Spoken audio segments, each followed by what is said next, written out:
Welcome to Heaving Bosoms, the podcast where two best friends recap romance novels while swooning over a competent heroine and a crafty hero. Gonna love what we love, do it out loud.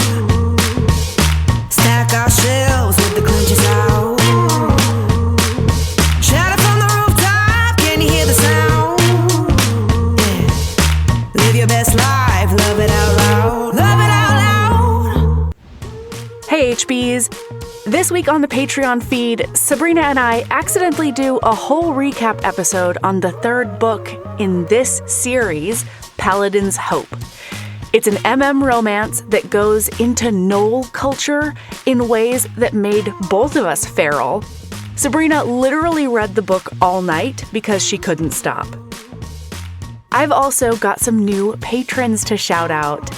We are so thankful to everyone who joins our Patreon community. So hey, thanks and welcome to Alana H, Brooke U, Katie O, Frankie, Kathleen M, Miss M, Rachel A, Janelle O, Esther, Sigrid L, Holly B, Molly, Tara S, and Zextrin. Y'all are the best. Thank you so much. I can't even talk about how much I love you. This week, we're doing book 1 in the Saint of Steel series. Here's our recap of Paladin's Grace by T. Kingfisher.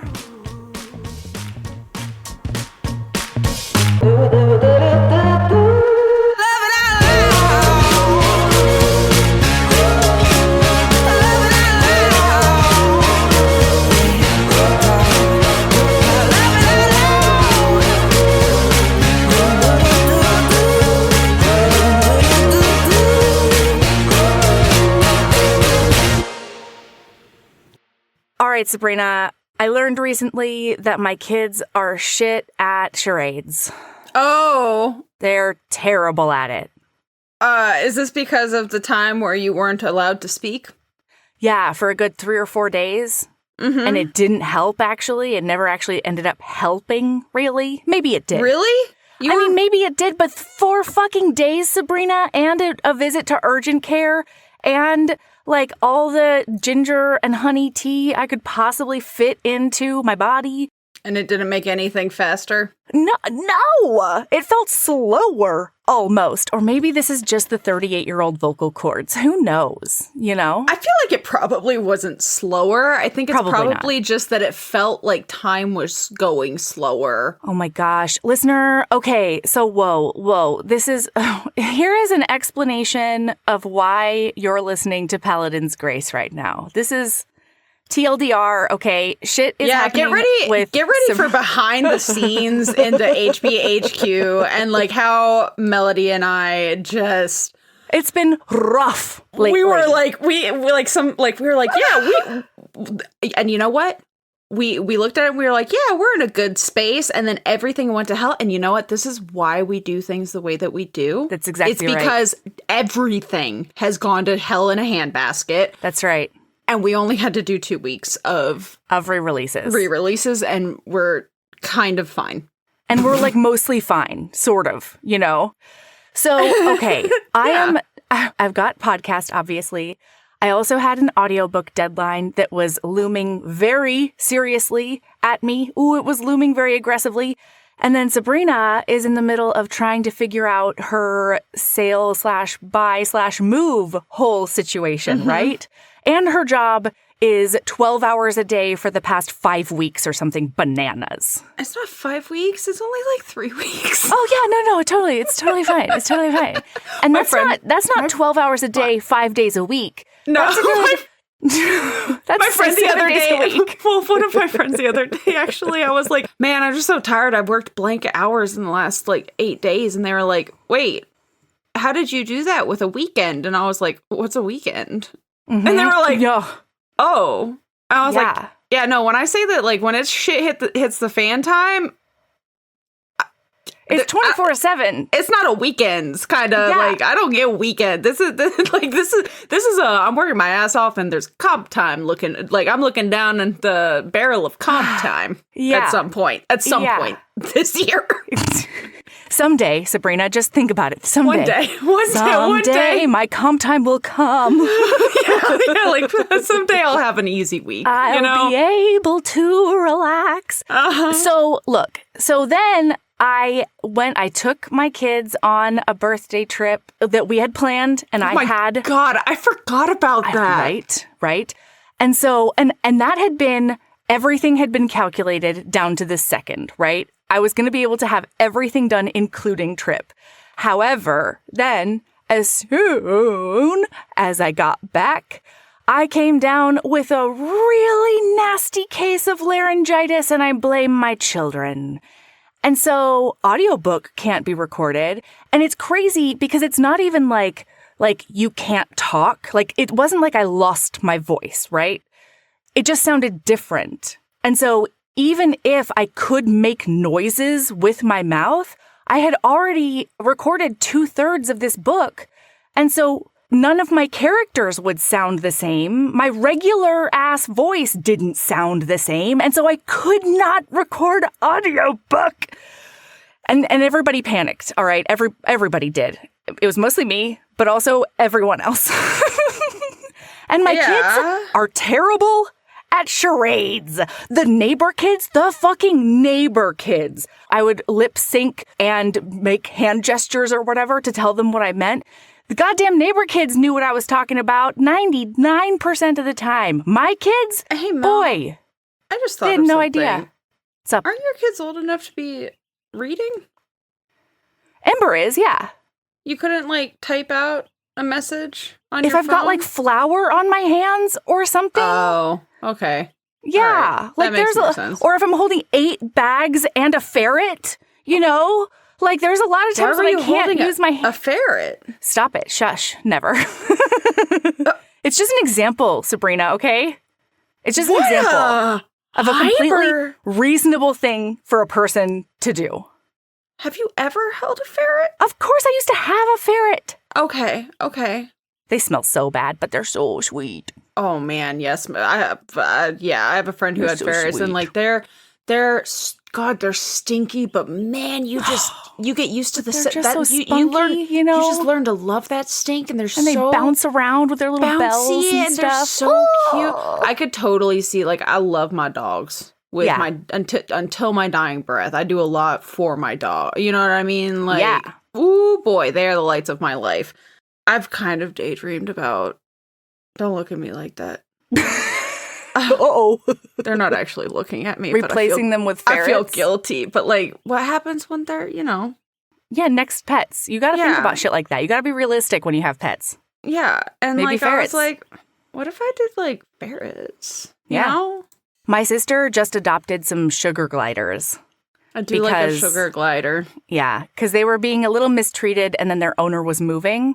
Mm-hmm. And so she was like, give me your goddamn sugar gliders and I'll figure out how to actually feed them well. Thank you so much. And now they fly around her house. I think that whatever I do have after the dogs, I want it to be something that is easier for me to travel. You know what I mean? Mm-hmm. I love my dogs, but traveling is very challenging. Yeah. I mean, hell, this move is challenging. I'm going to be boarding my dogs the day the movers are here. I'm going to board them the day before and pick them up the day after the movers are, because, everyone was like, oh, just put them in a spare room. And I'm like, I have 2 doors in my house that are not my back and front doors. I have my bathroom door and the door between my craft room and the rest of my house. There are no doors on the rest of the rooms in my house. Mm-hmm. So anyway, the reason you're listening to Paladin's Grace right now is because I literally could not record for roughly 2 weeks. And that was after a week of vacation. And we also, like, both of us, because of our other shit, like, didn't really have time to read more than we possibly could. Well, yeah, because you were busting ass on recording. Yeah. I was busting ass on programming. And, like, the thought of we could have sped read something, but, like, That's no fun. And then on top of that, we didn't know what the fuck the reading list was. I needed to put a poll up, but when was I going to put a poll up? I couldn't. When was she going to do it, listener? We ask you. Okay, doesn't matter. Now we're on track. The patrons have chosen. They did the poll. The patrons made their voices heard, and so we've got a new reading list coming up. And we're doing Paladin's Grace because Sabrina, obviously, it's the first one in the series, and so we were reading the second one for pod. Obviously, she read the first one. I think I started with number 1 just because, like, we were thinking about doing it as a Patreon episode or something. Mm-hmm. And then I proceeded to read all the way through every book that is available in the Saint of Steel series. Mm-hmm. So we decided that instead of speed reading something and being really, really stressed about it, we are just going to do an episode on a book we loved that we had already read, and that happened to be book 1 of Saint of Steel series. So here we are. That's a long story. Long. And we will be doing the other 2 books on Patreon. Yes. Instead of this being a Patreon episode, we're just going to record it for our public episode. And we're just going to live in this world for an extra week on the main feed. Yeah. And then we'll do 3 and 4 for Patreon. Yep. I'm stoked. Okay. So we open up and we meet, a god dies on page 1. Okay. Some of the lines in this book just, boy, they punch you right in the face. Yeah. Yeah. And this book is one of them. The first line of this book, which I don't have quoted in my notes. Are you but for real? It was very intense. Uh-huh. Oh, yeah? Is that what you're going with? It was so intense. It gave me lots of feelings deep in my heart parts. Oh boy, hold on. I can probably pull it up. Hold on. I mean, I can pull it up. Wow, we're cooking with gas, man. Hey, you know what, listener? I don't know if you know this, but recording for a podcast is a muscle that you have to use regularly. It's true. And if you don't, sometimes you're a bit of a shit show for a minute. All right. Stephen's god died a little after noon on the longest day of the year. That is the opening line. A god dies, page 1. Page 1. And then it's like, chapter 1 is very short, but it's basically how it affects him, Stephen. And the rest of the Paladins and just general followers of the Saint of Steel. Well, no, but the first chapter is just him being there's a hole inside of me. And then, like somebody else is like, you okay? And he just passes out and he says, it's the Saint. The Saint is dead. And then we've just opened up 3 years later in chapter 2. Mm-hmm. Like, oh my goodness. It was insane. So it's like 3 years later. Steven, we kind of talked about this a little bit, so we're really not going to talk too much on the history because I know that we covered enough of it in the last episode for whatever. So he's like chatting with Istvan, our delicious hero from last week. Yeah. Who happens to be servicing the Bishop of the White Rat. Thank you very much. I screamed when I found that out in this book. Right? I love that so much. I want Bear Tongue's book. Bear Tongue has to have a book. Are they allowed to be married in the Temple of the White Rat? I have no idea. I feel like the Temple of the White Rat is too pragmatic to be like, you need to be celibate. You know? Too pragmatic. I mean, one of my favorite clearly things... they don't have to be celibate. Yeah. But, are they allowed to have, married. dedicated marriages? I don't see why not. Usually with religions, it's either you can fuck or don't fuck. And if you can fuck, then you can do... In last book, they're not allowed to get married. Those Ursa babies, but they're allowed to have, partners. That's already a thing in this universe. Well, then I don't see why she couldn't have a book. I know. If she had a partner. It has to end in marriage, Sabrina? Is that what you're saying? For a relationship to be legitimate, it has to end in marriage? Wow. Sabrina just coming out hot. There's going to be with these opinions. There's going to be a brand, because this is such a well-known series, there's going to be a brand new listener who comes into this fucking podcast and they're like, wow, they did Paladin's Grace before Paladin's Strength. I'm going to go listen to that one first because it's the first book in this series. And they're going to be like, wow, Sabrina's a fucking cis monogamous asshole who has a very strict view of all of these things. Hey, everybody out there who's in a romantic relationship but not married, Sabrina does not recognize the legitimacy of your love, okay? And that's just how she feels, and nobody can talk her out of it. I've tried, okay? I've tried. And it's, I'm still friends with her because, you know what? Sometimes you can differ on opinions but still be friends. I'm hearing that a lot lately. I can play the role of this very jester-like for this episode. Guess what, listener? I'm coming in hot as pro-marriage. I'm also anti-sex before marriage. This whole book is a sin, okay? Everything that happens in this book is sexy as hell and a sin, okay? So anyway, Stephen in this book, they're bodyguards. Oh, you think I'm kidding? Oh, get ready, Mel. I can play a role. I got this. I may have a Swiss cheese brain, but boy, I'm spiteful. You can commit to a character like I'm nobody else. I'm also I'm not passive aggressive, but I am petty.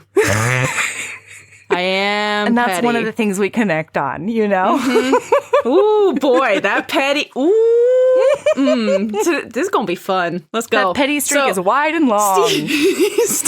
Steven, he ends up assigned. So basically, the White Rat Boys are they've adopted the Saint of Steel boys as bodyguards / men about arms, whatever they need a man who can use a sword for. And so he gets assigned to escort a healer around because there's a serial killer on the loose, which we learned it's the smooth face boys. From last heads book. are just showing up all over town. No, mostly in one area that is Weaver's poor Nest. and It's Weaver's a slum. Nest. Yeah.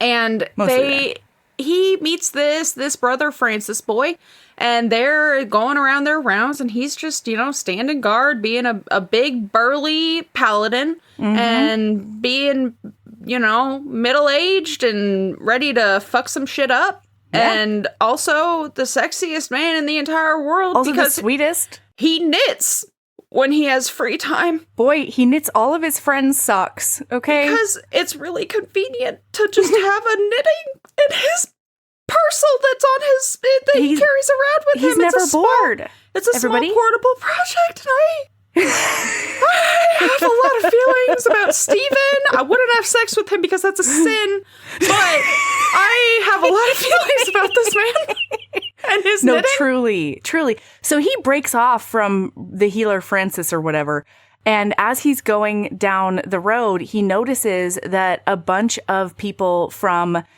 the Mother's Milk cult. That's not what they are, but that makes me so much happier. That makes me suckling at the teat of this vindictive of tyranny. Yes. Suckling at the teat of tyranny. Truly. They're going after this lady who is trying to duck around them. And he's like, I got to go figure out what's going on there. Yeah, tell him everything. Tell him everything, Sabrina. So he goes up to them, and this woman runs into his arms, and she's like, "You have to save me from." It's actually I will no, no, we're sticking to the it. Mother's Milk cult. Thank you so much. She's like, hide me from the mother's milk titty cold and teat suckers. Hide me from the teat suckers. and they're not the bootlickers. They're the teat suckers. The teat suckers. Okay? Thank you so much. And he ends up with her up against this wall, and I'm so sorry, but I'm not sorry at all, listener. This is going to be very similar to last book where I have quotes coming out my asshole, and they can't be one paragraph. I'm so sorry, but I'm not at all sorry. Kingfisher doesn't work that way. Okay, it's not our fault. So Stephen shoves this unknown woman up against the wall. Okay, complete stranger. He felt a pang of guilt for what he was about to do, but it was a vast improvement over anything the mother's milk teat sucker house was likely to do to her. "Hey, you there," called one of the teat suckers. "Have you seen a woman go by here?" Stephen turned his head and gave the man a slow, hopefully lascivious smile. Yeah. "I'm seeing one right now," he called back and bucked his hips a few times, pressing her farther against the wall. "I am very sorry, ma'am." I'm so sorry, he ma'am. said under his breath. And then he's like, "There's more girls down that way. You can get your own. This one's taken." And very quietly, "Extremely sorry, ma'am." "And once they've left, this young lady will want to put a knife in my good bits, and frankly, I should probably let her." The don't young blame her. lady in question let out a sudden moan loud enough to make him jump and shouted, "Oh, yes!" Oh, she says. Oh, Saint, she isn't. She was. In fact, she was trying to climb him like a tree. Stephen had to brace himself against the wall and grab for her leg, which she was trying to wrap around his waist. To his mild horror, by the way, don't forget, listener, this entire thing is a sin. To his mild horror, she let out another cry of feigned ecstasy. "Please," he whispered, "my ears."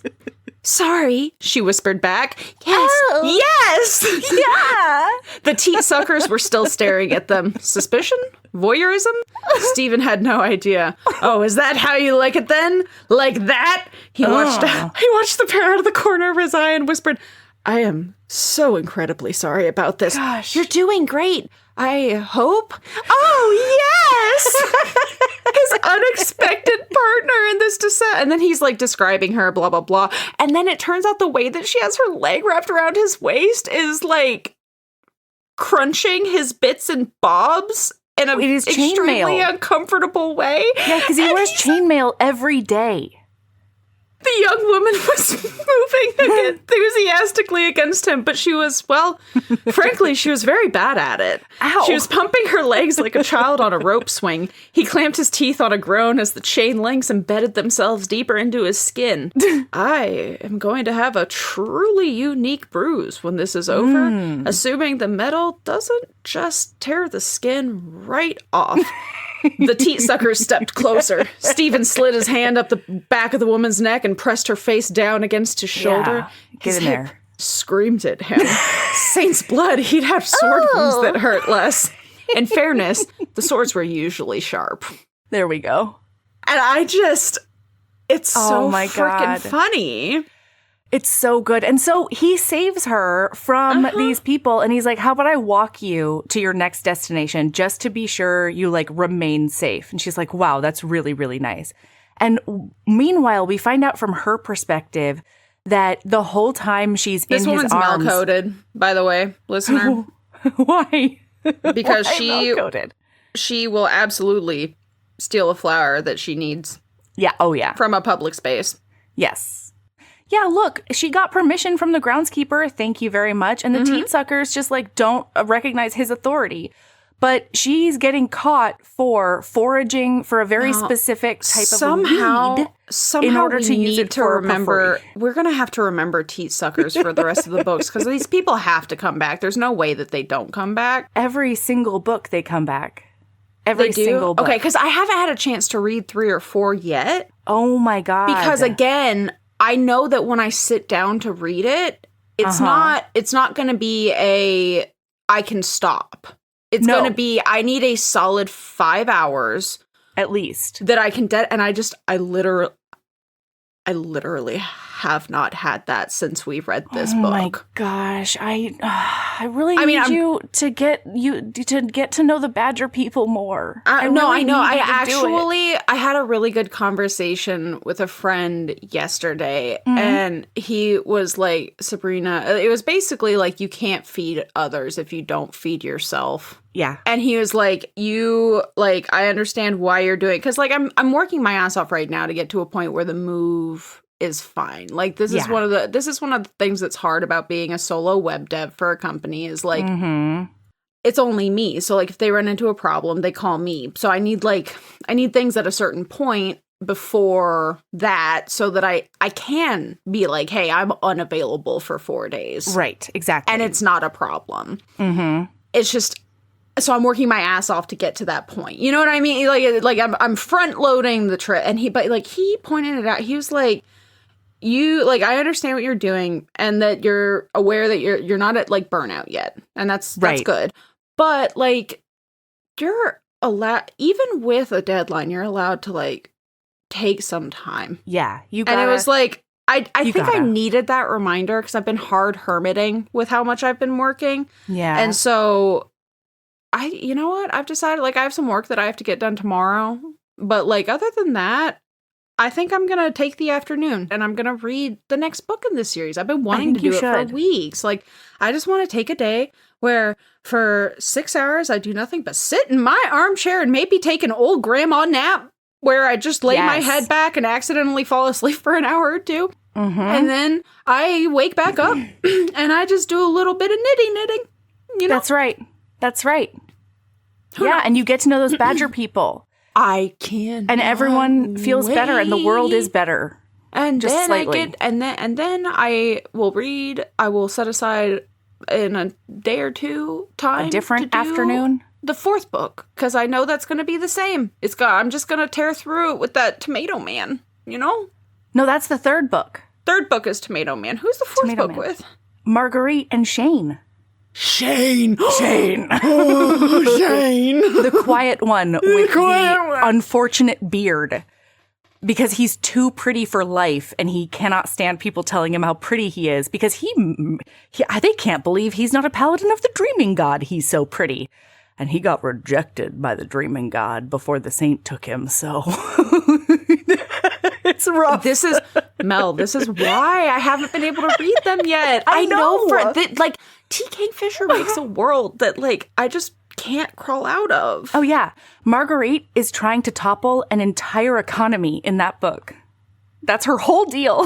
My God. Okay, so like I know that this doesn't really come up a whole lot on podcasts because like it just doesn't, but one of I love political intrigue in a book. Yeah, absolutely. I'm a slut for it. Absolutely. One of my all-time favorite books is Wicked, and it's because of the one is because I grew up, I fucking love the world of Oz. But like it's the political intrigue behind everything. Mm-hmm. I love I think it's part of the reason I love space opera romances so much, like big overarching space opera romances. And I think it's also why like you see a lot of it in alien sci-fi in general. I've been doing a lot of analysis about why I read so much alien sci-fi because I looked at it and I've read 83 of them this year. I've hit my reading goal for the year, by the way. My reading goal is 120. I'm at like 133 right now. Yeah, that sounds right. And that's with all of the work. I'm still averaging a book a day. I work for 15 hours and then I read a 200-page book and I go to bed. And you crash hard. And then I work for 15 hours and I read a 200-page book and I go to bed. Mm-hmm. Anyway, and I think it's and so like the world building here and like the political, I'm gonna eat Marguerite's book up with a fucking spoon, with a ladle. Yeah, the whole first like 10 or 15% of the book is Marguerite talking the bishop into her plan, and it is fucking chef's kiss. Those two women in the same room is chef's kiss. Oh, it's so good. But to finish the thought, like I've realized, I think it's because aliens, because it's a whole new culture that we can't just like jump into.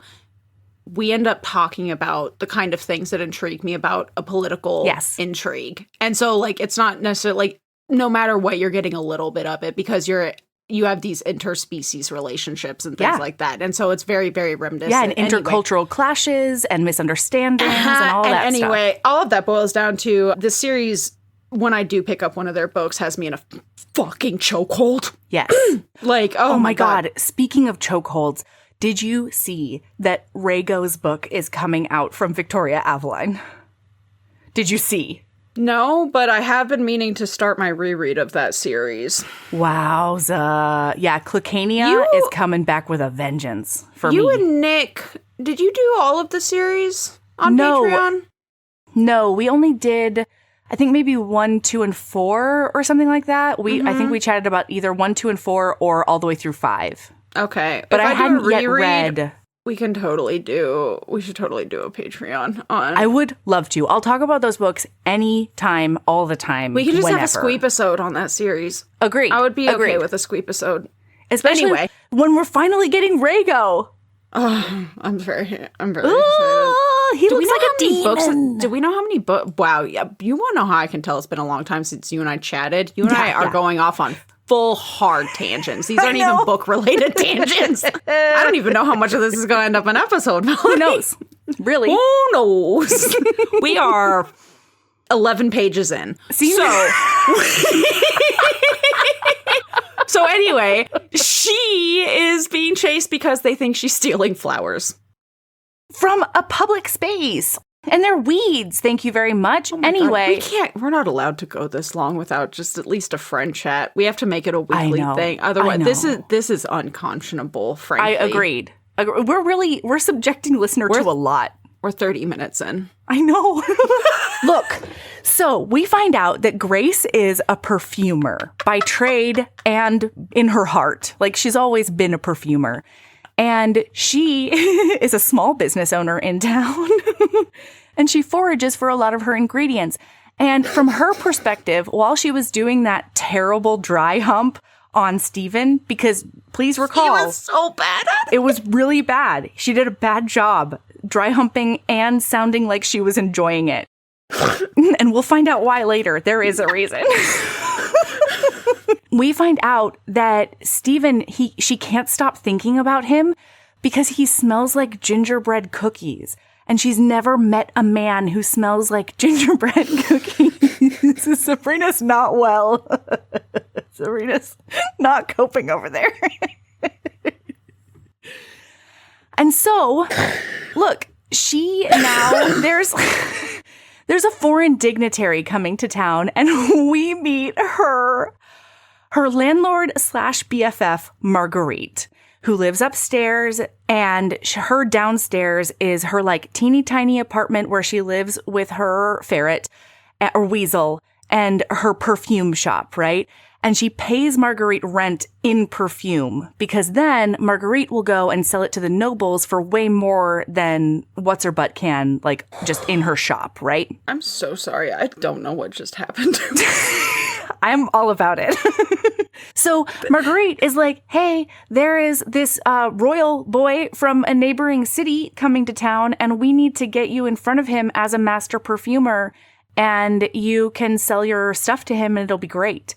And she's like, ooh, that sounds very, very overwhelming. But like, yes, okay, I will do that. And she's worried because she doesn't want people from the city she used to live in to recognize her because she ran away from her last life and we don't super know why. So Marguerite like gets her all dressed up and Grace is not into it.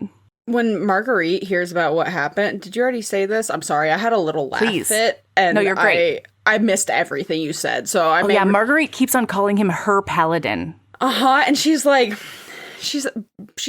why would I want to find him again? Why do you think that? And Marguerite's like, this is literally the first man you've mentioned to me in 3 years. Ever since you got here. Yeah. Yeah. And boy, she does want to find him. Okay. And so Marguerite gets like the deets and she says it's either this one or this one. And we're very excited because Steven is one of those. Listener, then we zippy zap to Steven's point of view. Wow. And he is a yearner. Oh, he's a yearner. Pining. He can't stop thinking about that perfume maker who was so bad at humping but made him laugh. Yeah. Oh boy. And then Istvan notices that he's like a mooning bastard. But also like a little bit happier. And he's got a spring in his step, does Steven. He starts asking him, and Istvan ends up saying to him, you're telling me that a beautiful woman jumped into your arms and began moaning in your ear. You rescued her from the enemy, and you didn't even get her name? And Steven's like, I didn't say she was beautiful. And then Istvan, the swooniest motherfucker in the land, says, I mean, we've met him. All women are beautiful. It is the job of their lovers to make them feel that way if they do not already. Sir. And then Steven's like, I'm not her lover. And Istvan is like, and you won't be if you continue to be so craven-hearted. You never used to have this problem. And then he's like, Steven, oh boy, he's a sad little broken. He's a little Steve Ashton. Sure, No, Steve none Ashton. of this is working. We can go there if you want. Sure, no, man. we're not. No, I'll we're go not. with you. But also, don't forget, listener, this is all very swoony, but also a sin. Well, wait, and one of the reasons that Steven, like, doesn't really do any kind of, like, real attachment anymore is because the saint is dead, and there's this big hole in his heart and soul. Because and also they are like berserker fits. That's what I'm saying. Because now they are loose cannons. It used to be that the god would like direct and stop stop their berserker fits. Right, exactly. And so now he's always worried that if he has any kind of strong emotion, that he will go into a berserker fit and level the whole city before he wakes up again.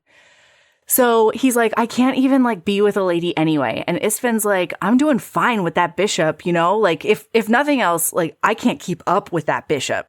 Cause like a woman in her sexual prime. I need Bear Tongue's book. I need to know about this sex crazed religious 50-year-old. leader. I'm all about it. I love that none of these characters are youths. No, it's great. So they are now Steven and Shane. Oh no, what happened? What's going on? Oh no. There's something very concerning happening over in Sabrina's. Okay, I took land. a little bit of time to myself with my friend today, and we went to the coffee shop. Okay. And this man walked in, and I was like, oh, wow, that is a beautiful man. Okay. And then I overheard him talk to somebody, and he made some comment, and I was like, oh no. Oh no. Please, no. No. He works at the car wash. No. But he made a comment that made me go, this man is definitely in his, like, mid-20s at the latest. Son of a bitch. And then, as I walked past at one point, the buddy that he was there with goes, so how's it feel being 22 now, bud? And I was that. like, son of a I wish I just hadn't known, you know? I wasn't going to do anything anyway. I'd move in 3 weeks. So, like, it's not like I'm going to chase like, I'm not chasing tail right now. Not chasing Not children. only because I'm not looking to get married. Sure. And also because I'm only here for 3 weeks, okay? That's why Sabrina's celibate. She's never going to get married. Yep. I'm celibate. Yep. That's me. Yep. Just also, she thinks masturbation is a sin. So, like, she's really high strung over there. Yep. That's why we had a long conversation at the watch party about why my vibrator's not going in a box with the movers for 5 days. Yep. Accurate. Masturbation is wrong. That is she doesn't want to go blind, is all. You only have sex to procreate. Right. And obviously, because I've had an ablation and I can no longer procreate, I'm just never going to have sex. No, there's no point, Sabrina. Like, you spread my legs, it's just cobwebs down there, you know? Honestly. Yeah, and that's how it should be. Mm-hmm. Really. Yep. You know, that's how God wants it. This is, and you know what? I am happy to live this life. Yeah. Just dried up over there? Yeah. Is that how you like it? Yep. It's real dry. It's like the fucking Sahara 24/7 over here. Ugh, I don't even get wet when I shower. The water just rolls off you like a duck. It rolls off that pussy like a duck. Yeah. You know? Yeah. Anyway, so look, they both end up at this same event for this royal person from the different city, right? Mm-hmm. And she's really nervous. She's like almost hyperventilating after they present her to the royal guy. Well, partially because Marguerite's like, we're going to present you as a master perfumer. And she's not a master perfumer. Technically, she's still an apprentice. And she's like, this is a lie. Yeah. I'm going to get caught. And it's against like the trade laws, essentially, the tradesman laws in this land. Mm-hmm. But Marguerite's like, nobody fucking cares. And like, let's not worry about it. Nobody's going to even ask. And she's right until she's wrong. So it's one of those things where it's like, it's not like there's lots of things in life like that where it's not really a big issue unless something happens. But if something happens, then it's a huge fucking issue. Exactly. And this is one of those times. This is why I don't break rules. No matter how much I like them. I hate them. Never broken a rule in my life. Celibate and a rule follower over here. Absolutely. Same here. That's I've never been arrested. So they're both at this same event. You've been arrested? Yes. Oh my God. Your Swiss cheese memory. I've told you this story. It's on Patreon even because so many people were asking about it. Yes, I've been arrested. Yes. Anyway, I also got kicked out of school for the same offense. Jesus. I remember. There we go. There we go. She's back. Okay. I just need a little prompt. I hear you. Okay. Look, I'm not throwing stones. Can we blame a shitty memory on lack of masturbation and celibacy? No, that's the ADHD, babe. Oh. Yeah. But I bet being all pent up doesn't help the ADHD. I'll tell you that much. Okay. So they're both at the same event, right? She intrigues the royal a bit and then goes back out into the audience and Stephen is there. And then Stephen sees her. By the way, very importantly, the scent that she makes was inspired by Stephen and his gingerbreadiness. Gingerbreadiness, yeah. So she goes out into a hallway to hyperventilate in private because she thinks she sees a person who used to fuck her husband. And we don't know much about that. This is all true. Melody is very accurate, but Great. I do have to derail us for a second because while Stephen and Istvan and Shane are quiet, Shane. our sexy quiet man, are attending the royal reception as bare tongues boys. Yeah. Istvan, you ever kill someone with an ice swan? He whispered. I clubbed someone unconscious with a frozen goose once. That's similar. The bishop suffered a mysterious coughing fit. No, you had to use the goose as a bludgeon, didn't you? For the swan, I figured you'd snap the head off and try to stab with the neck. Istvan eyed the ice sculpture speculatively. It's pretty big and not well balanced. I figured you'd have to go two-handed with it. I think I'd grab one of the candelabras instead. Some of those are nice and heavy. Far too unwieldy. I could take you apart with the ice one while you were trying to get the candelabra off the ground. Gentlemen, said Bear Tongue, I forbid you to smash the Archon's decor and try to duel with it. Yes, Your Holy. I'll have you both excommunicated. Stephen coughed. Technically, we're not in your church. We're not communicated. Your Holiness. Then I will have you confirmed so that I can excommunicate you even harder. And that's the point where I went, oh, I'm in love with Bear Tongue.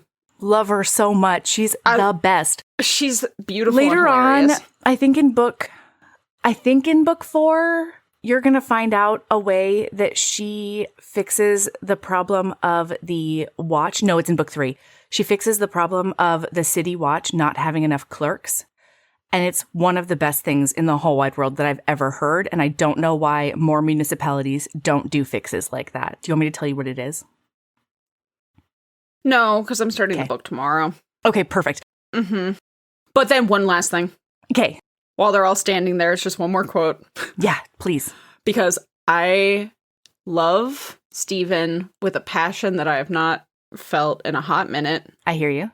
I say that we literally just had my personal West Renaissance. But he wished that he could break out his knitting, but for some reason people didn't take you seriously as a warrior when you were knitting. He'd never figured out why. Making socks required 4 or 5 double-ended bone needles, and while they weren't very large, you could probably jam one into someone's eye if you really wanted to. Not that he would. He'd have to pull the needle out of the sock to do it, and then he'd be left with the grimly fiddly work of rethreading the stitches. Also, washing blood out of wool was possible, but a pain.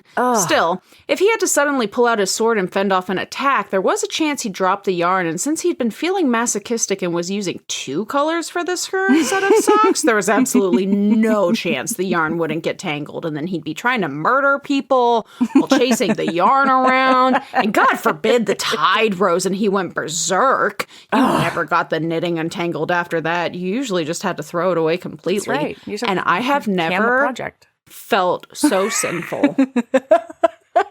You felt so and like giving up my vows than I did reading that scene. Okay. Yeah, that was almost enough for me to bash those cobwebs away, you know? Wow. Yeah. Yeah. I was like, I would let this man. We don't have to be married. You don't have to put a ring on it. We don't have to. We can do things for reasons we can do things for reasons other than procreation. Wow. That's serious business I know. for Sabrina. Serious Saint Sabrina. business for Saint Sabrina. So she goes out into the hallway and he follows her to be like, hey, girl, you okay? And then Marguerite joins them. And then they meet a really shifty young dude who Stephen, maybe now, maybe later on, recognizes as one of those like mother's milk teat suckers, but like, you know, a young one, a small one that's like in the hopes of becoming a bigger teat sucker or whatever. And so this guy, they realize is like trying to get in, and they think he might be trying to like assassinate the royal, right? And when he gets caught, Istvan pulls out the Paladin voice. Istvan. Stephen pulls out his Paladin voice and he's like, hey, we're all just going to calm down. It's all going to be great. And then all three of them watch him like basically take a cyanide caplet, capsule, and die on the spot. Capsule? Caplet? Yeah. It's all the same thing. Right. Agreed. And he dies on the spot. And Marguerite immediately goes through all of his pocketses. And Stephen's like, this lady's up to a lot of no good, probably. What's her deal? But she's Grace's friend. And now they know each other's names. And they're still like obviously very attracted to each other. And then they're like, I guess we'll chat about this tomorrow, ? Like the girls are going to get out of Dodge and he is going to alert people to the crime that just happened, the crime and completed suicide. We end up zippy-zapping to the next day. No, I said completed suicide, but that's what he thinks right now. That's what everyone thinks right now. It's not actually a suicide. The kid doesn't kill himself. You're correct. I remember that real well. Anyway, go ahead. I'm not relearning this book as I'm going through my notes while we talk. If you notice when you're like something blah blah blah, this happens then, maybe it happens. I'm along for the ride, Mo. We don't need to be totally exact, you know. We also can't. This is a 550-page book, and we're 47 minutes in. Okay, go ahead. So anyway, the next morning, Stephen shows up at the shop and Grace is there and she ends up like being like, thank you for the rescue last night, but like, I don't need to be rescued. And like, you don't have to come here and check on me. And you don't have to like, I'm a big lady. I pulled my book. I don't wear diapers. You don't have to pull my pants up for me, blah, blah, blah. And Stephen's like, I'm actually here to talk to Marguerite, but, good to know. She melts into a puddle of mortification. Which like mood. And then we meet Grace's pet civet named Tab. And he's a weasel, and she milks his butt. She milks his booty glands. Perfume stuff, because God, when you learn about the stuff that makes perfume, woof, it's truly kind of heinous. Horrifying. Over the oh my God, there's a series that I'm reading right now where they have this stuff called ambrosia on this planet, and we learned like 2 books ago. So ambrosia is like very addictive for humans, and it causes like whatever blah blah blah. It's like an extreme alcohol drug kind of thing. And so they don't really do it, but they especially aren't interested now that they have learned what ambrosia is. And it is basically like amniotic fluid from a certain creature when they're pregnant, and they gather it when the creature gives birth. And I was like, it's placenta juice. It's placenta juice. Yeah. What? What? Anyway, if it gets you high, so many people would still be. Oh yeah, no, absolutely. I think that like I don't know that oh boy, that's a rough, and I still don't really understand what the creature is that causes it. Is this a sentient creature on this planet? I'm still trying to figure all this out. It's fine. I'm new to this world, by the way. Slurpity slurp that placenta juice. So anyway, she is like a little bit mortified, but yeah, Tab is adorable, but he's bad at it. He's bad at butt juice. He only gives up a little bit of butt juice. He doesn't create a lot of it, and they paid so much money for him because he's like a specialty exotic animal specifically farmed for this butt juice. Yeah. And so anyway, Steven so then Marguerite and Grace like leave the room at some point to talk. No, not and when yet, they because come Marguerite's not there until Marguerite sorry. gets there. She keeps working on her perfumes, and he just sits quietly in the corner of her perfumery and knits. And he's very just quietly. quiet. He's just And quiet she's just focusing. And they're just body doubling, doing like it's the sweetest, most romantic thing I've ever heard in my life. It is. It is. So then Marguerite comes down and she's like, hey, I don't know if you caught it yesterday, but like I'm super a spy. And he's like, no, yeah, I figured it out. That's totally fine. What did you find out? What was in his pockets? What's going on? And she's like, everything in his pockets is like a bright neon sign saying that this kid is from this city and he's trying to do a hit on this person. And like, this is why. And because it's so obvious, I don't think that's what's going on. Like, it doesn't seem right. Mm-hmm. So they're throwing around reasons like why this kid would have done this. And then they decide that they are basically going to team up to figure out the mystery. Mm-hmm. And then Marguerite and Grace leave the room for reasons that don't really matter to me, Melody. The only thing that matters is that when they come back in, Steven is sitting on the floor and Tab has like made a home on his lap.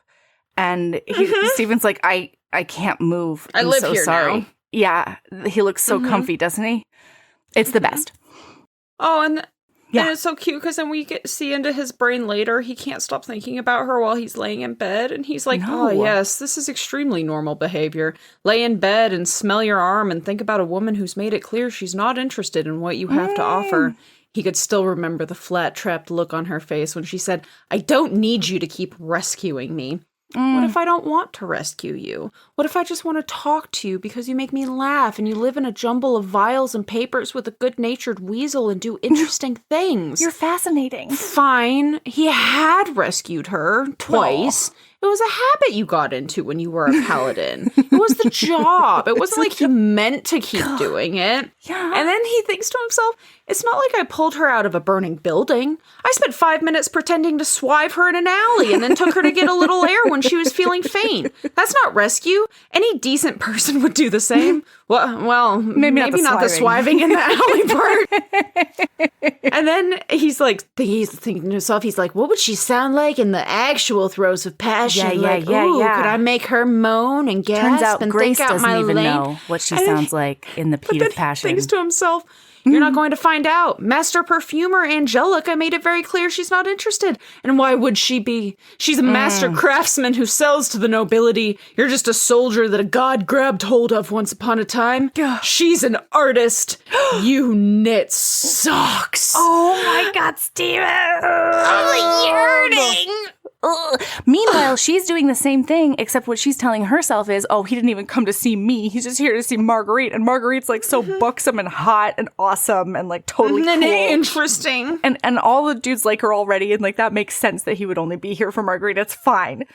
So now, the next thing that happens is Marguerite takes them. The next important thing in my brain is that Marguerite takes them. No. This is not the most important thing. No, I skipped something, obviously. This is so fucking not. I didn't even need my notes to remember this.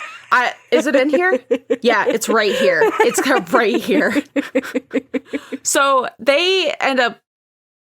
Oh, I may have jumped a little bit. What? It doesn't matter. Mm-hmm. There's a bad rainstorm, though, so he's been busy for like a week and away. Mm-hmm. And then when he shows back up at that perfumery to talk to the girls, he has made Grace a pair of hand-knit socks. Mm-hmm. And he gives her a present of hand-knit socks. Yeah. And then she's like, what is this? This feels like it means something, but and then he's like, afterward, he's kicking himself. He's like, that's such an unromantic gift, and I messed up. And it's like, this is the most romantic thing you could have done. I swear, if somebody not only is it handmade, it's practical and warm and snuggly. And oh my God, the key to my heart. It's a St. Vincent present. Somebody in the notes in the Discord was talking about how, like, what was it? The Lady Wife. They were taking notes on ways to win my heart, and Lady Wife was one of them. I need you to know that if you knit me a pair of socks, you're well on your way. Okay? Wow. Yeah, I love a practical present. For any of you keeping track, except don't forget, I will never be married because I cannot procreate. No. And I am celibate. So yes.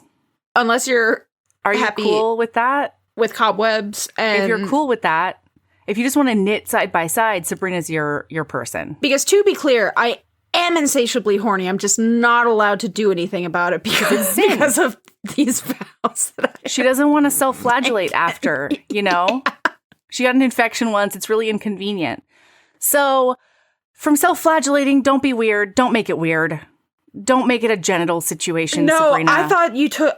I missed the self-flagellate, and I was like, wow, that got really fucking... I mean, it's already kind of dark, this joke that's not a joke. This is all 100% serious. Yeah, but no, like, it's not a bit at all. I was like, wow, well, that's fucked up. So, well, yeah, but that would never happen to you because you live in a nunnery. So... Yep, that's what I bought. That's what I'm in the process of buying, is the nunnery I'm moving into. Your own convent? Mm-hmm, my own convent. That you and all the dogs can go to? That makes sense. Can we make the dogs nun habits? Please? Oh my God, don't fuck with me. I will absolutely do a family costume. Except I say that I'm going to do a family costume every single year. Yeah. There's never a family. Maybe it'll happen. Who knows? I still haven't gotten your Christmas card. What's that about? So it's May. I decided without telling anybody. Why haven't I thought about this until May? Because you also have ADHD. And I decided at some point that it had gotten so late that it's now next year's Christmas card. Oh, good. And You've planned so ahead. I just planned so far ahead. They're still going to show up in February. How dare you? How dare you? You know. How dare you? Anyway, look, then the next important thing that happens is that Marguerite takes them to meet one of the couple in book 3. Okay? Dr. Piper. So they go to his basement lair of dead bodies. It smells terrible, and he wears one of those plague masks in order to do his jobberoo. And he's one of the only autopsy technicians in this city / in this timeline. So when they go there, they see Stephen is feeling so protective of Grace because Grace is having a hard time with the dead body and with the smells, because Grace became a perfumer because as a child in a workhouse or something, she was an orphan, and a tradesman came in and made the kids all sniff stuff and be like, "The fuck do you smell?" And a lot of them were like, "Flowers." And then she was like, this one specific flower and another scent that I've never smelled before, but it kind of smells like, I don't know, cinnamon or something. And he was like, "Okay, I'm purchasing this one. This one is now my indentured servant / apprentice. And I'm going to keep her in my house and teach her perfume stuff and berate her a lot." Also be a gigantic asshole. Yeah. Be really verbally abusive and, give her the self-confidence of a woman who will marry an absolute asshole to get under his roof, to get out from under his roof. I'm sorry. Mm-hmm. So anyway, she is having a super hard time because her sniffer is at an 11, Mm-hmm. And he's opening up this woman who died in childbirth and the abscesses in her lungs because she had consumption and stuff. And he's so sexy explaining all the stuff, the science, body stuff that's happening and contagions and stuff. And then they're like, "Hey, do you remember cutting up that boy who was a teat sucker?" And he's like, "Oh yeah, he had some weird front teeth because of all the teat sucking for so long. It really changed his bite even. His front teeth stuck out. He was such a teat sucker." But the important part was T. Kingfisher was very, very, made it very, very clear. It was Vivid. Probably the most important thing in this book. Vivid descriptions. Vivid description. Of the buck-toothed biter of a teat sucker. Yeah. Yep. It's just because it's, like, important to the whole story. Yep. So, anyway. So important. So the other important thing, other than that, is that he did not die of the poison from the capsule. Instead, he was poisoned beforehand, and they figured out that, like, this kid was always going to fail at this assassination attempt. Like, the person who hired him set him up to fail. And the fact that he didn't make the attempt is probably the issue that the boss is having, right? Because they were going to make sure this kid did not talk about what was happening. Oh, and Grace understands Stephen, you know, just on a really base human level. And so she says, you know what that means, Stephen? And he's like, what? And she's like, there's nothing you could have done. Like, you have it, don't you? If he was already poisoned, that means it wouldn't have mattered what you said. He blinked at her, but the truth slowly worked into his mind, like water soaking through wood. No, it wouldn't have mattered, would it? Nothing I did could have saved him. He was too old and tired to feel as if a great weight had been lifted. There were too many great weights left on him, but a little tension went out of his shoulders at the thought. He had not failed the young assassin. All the failure had been long before he arrived. The best he could do, the best he had done, was make sure that the last voice the boy heard was kind. And a voice of comfort. I get chills every time I read that sentence. I don't even, you probably can't see it, but like I have full body goosebumps right now. Yeah, like there's same. God, the Tea Cake Fisher, you are so beautiful in the way that you write, even if it's about buck-toothed teat suckers. That's what I'm saying. Like, so we end up back at Grace's house. Like the perfumery. And then there's a knock, and this fancy man, Ethan, who is the crown ambassador. He's the royals, like, manservant. Lackey servant man. about town. Yeah. He shows up, and he's talking to her. and then we get Stephen. His voice is so good in his head because Ethan walks in and he's like, do I have the honor of addressing the master perfumer Angelica? And she's like, that's me. And the messenger takes her hand, but instead of shaking it, he lifted it to his lips. Stephen had a brief, intense desire to tear his arm off and then perhaps beat him about the head and shoulders with it. Stop that! Down! You are what's left of a paladin. You do not treat any woman like a stray dog guarding a bone. Besides, you could have kissed her hand when you first met. You didn't. That's on you.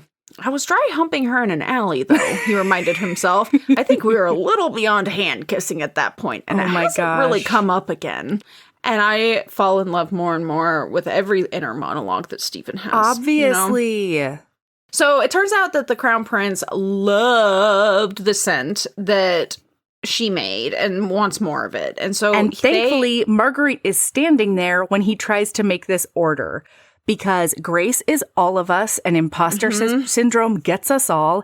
And so she would have basically, like, given this perfume away, essentially. And instead, Marguerite's like, oh, yeah, that's going to be, like, roughly 1 year of her salary. And they're like, and he's like, oh, that's a great price. We can't wait. Thank you so much. You're sure you can do it in this amount of time? And she's like, yeah, I can probably, like, 3 days, I think. And he's going to come back and take her to present it to the royal personally. Oh my God. And then at one point, so Stephen also grew up with poverty, and at one point he makes a statement in his head that there was something about poverty that was a little like war. Either you had been there or you hadn't, and it wasn't really possible to explain it to anyone who hadn't. And like, that fucking hit. Yeah. So hard. Because, like, sometimes people, they'll, like, talk about, like, their childhood experiences, and they're, like, as if it's, like, relatable, and I'm just, like, we had very different experiences growing up. Yeah. Like, that's not a universal experience, my friend. Right, right, yeah. Okay, so now the whole deal. Okay, so in order to make this thing, she needs a specific ingredient, and she's going to go get it on her own after the storm is over. And the area she's going into is right next to Weaver's Nest, where all those heads have been showing up. And it's also like incredibly muddy. So Steven's like, I will accompany you. And she's like, you want to rephrase that, bud? Because like, I didn't invite you. And he's like, oh, will you please let me come and invite? Like, can I please come because of all those heads? Like, I really don't want you to get murdered. I also just need to share that there's a point where Steven is talking to Tab and working out his feelings with the civet, with the butt juice animal. Yes. And he looks at him and thinks to himself, besides, what do you have to offer any woman? I will make sure you always have warm socks is not a line to set anyone's heart aglow. And you know what, Steven? You're fucking wrong. You're a dummy. You're a hot dummy. You are the hottest, dummiest dumb. Hottest, dummiest dumb. And then, oh boy, continue. So it's part of this tension, right? Of like her being like, I'm an independent person who like walked 3 days in the snow with Tab one time in order to escape a bad situation. And Steven's almost lost like, toes. Yeah. Steven's like, I wish I could ask more questions about that, but I certainly can't because it's none of my business. She's not interested in me. It's totally fine. Listener, it's totally not fine. Yeah. I don't know if you've caught on yet, but Steven is feeling some things. Yeah.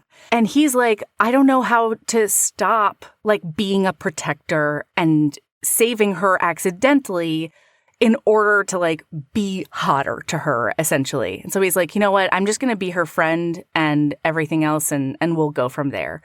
So they decide to go out on this exhibition together to get this very specific type of moss that grows on a very specific oak. What's up? It's a lichen, maybe. What's up?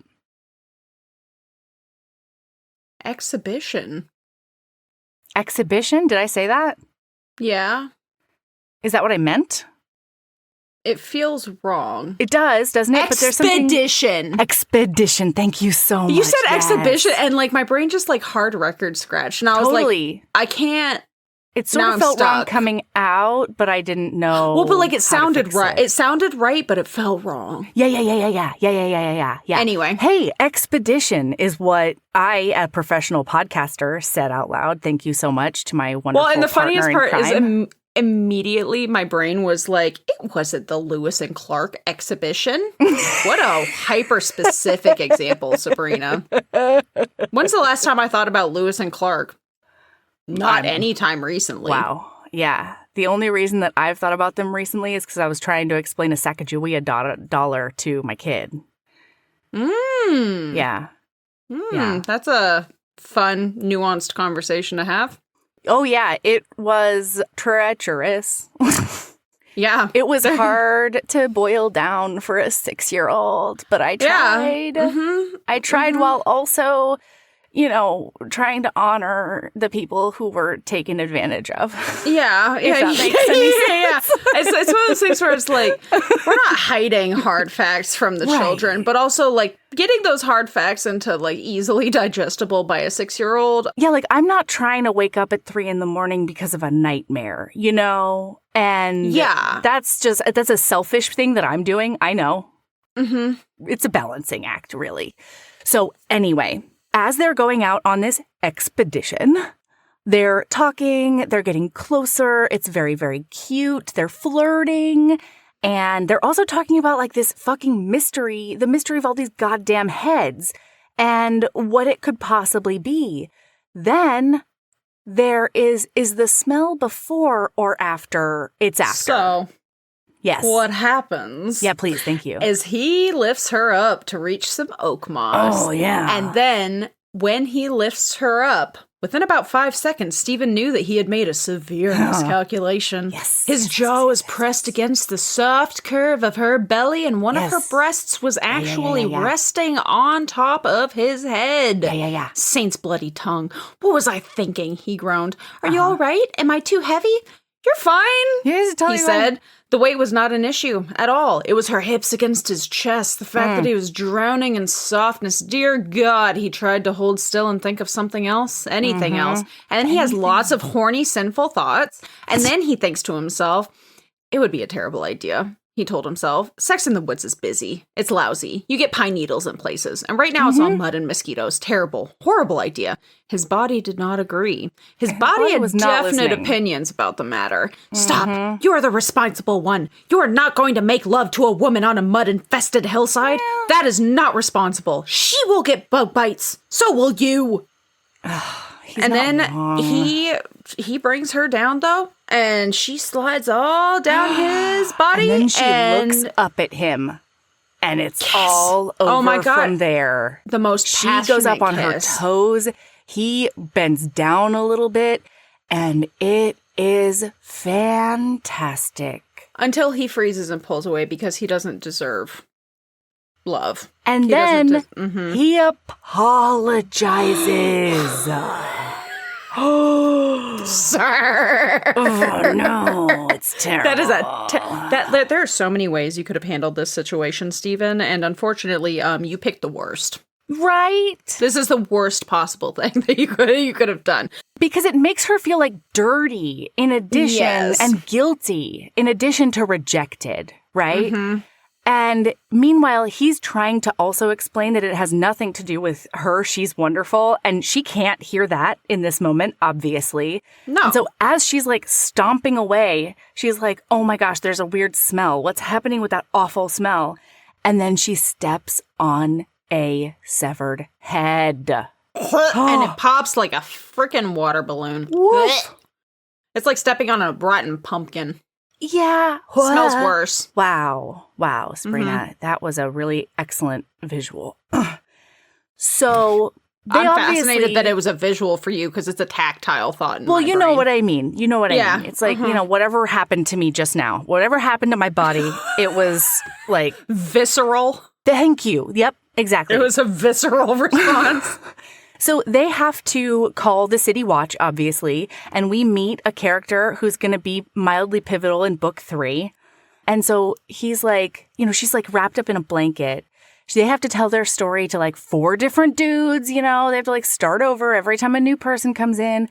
And then finally he's like, okay, I think we're going to be okay. You can go home soon, but I'm going to make sure you have an escort. And she's like, I do not want you escorting me home at all. Like, not even close. And he's like, I actually had a feeling you would feel that way. And so Shane is coming and he's gonna escort you home instead because Stephen is so conscientious all the time. So Shane escorts her home. And that night, Stephen is so racked with guilt that he ends up going and waking Istvan up so that he can have confession, basically. Yes. Do a Saint of Steel confession. Wait, but before that, as he's going home with her, she finds out why all the boys smell like gingerbread. Because that's one of the things that, like, built, it sowed a seed in her heart, and Stephen has not left since, And it's because Istvan makes his own muscle rubs. And so Shane's like, it's actually not all paladins. It's really just Istvan's friends. And she's like, oh, okay. All right. Well, thanks a lot, Istvan. Setting me up for this absolute humiliation. It's all Istvan's fault. Yeah. Frankly. He shouldn't have smelled so unique and yummy and comforting and wonderful. Well, and so now Stephen is doing his little, like, confession times with Istvan. It's so, like, I could have cried because he's looking at Istvan and Istvan's like, well, why don't you go, like, talk to her? Explain. One, I can't believe you woke me up for this, you fuck. This is not a sin. Thing. You're a dummy. And then Stephen is talking about, he's like, Istvan's like, I don't see the problem, bud. Like, why can't you go after her? And Stephen's like, the problem is the saint is dead. There's this giant hollow thing in my chest. I'm broken. And I can't even use a jokey voice on this because he says, I'm broken. You're broken. We're all of us broken. Istvan shrugged. Lots of people get broken in life, Stephen. We're not special. Very few people had their God ripped out of their souls. I'll give you that. Still, if we limited loving to just the sane, undamaged people, the next generation would have about 3 people in it. And presumably humanity would die out shortly afterward. And like the way T. Kingfisher just like weaves in these like, it's so much like actually talking to friends. You know what I mean? Like, it feels so real where it's like these bombs get dropped. Like, we're all broken. You're not special. Like, we're not special. And then he's like, and also like, it's not just, like, lovey people, like sane, undamaged people, because, like, we'd all be gone. Yeah. That's the apocalypse. But then he's like, yeah, but most people who are damaged won't, like, see their love being threatened and then take down an entire city block as a result. Which fair, and but like he's not wrong. But also, that's our favorite kind of hero on this, one of our favorite kinds of heroes on this pod. You know, one of the sub favorites. Yeah, we like a man who will burn it all down the world for you. Even if it's twisted. You know.